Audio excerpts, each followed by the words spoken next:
அனைவருக்கும் வணக்கம். நான் வழக்கறிஞர் சுஜாதா ஜீவன். நம்ம இன்னைக்கு என்ன பார்க்குறோம்னா, ஒரு அடிப்படையான விஷயம்தான் இது.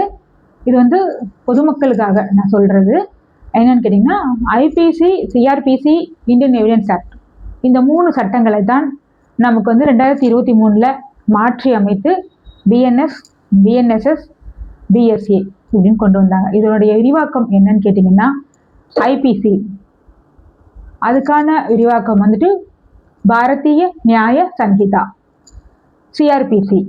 சிஆர்பிசின்றது கிரிமினல் ப்ரொசீஜர் கோடு. அதை பாரதிய நாகரிக் சுரக்ஷா சங்கீதா என்றும், இந்தியன் எவிடன்ஸ் ஆக்ட் அப்படி இருந்ததை பாரதிய சாட்சிய அதிநியம் என்றும் மாற்றி அமைத்திருக்காங்க.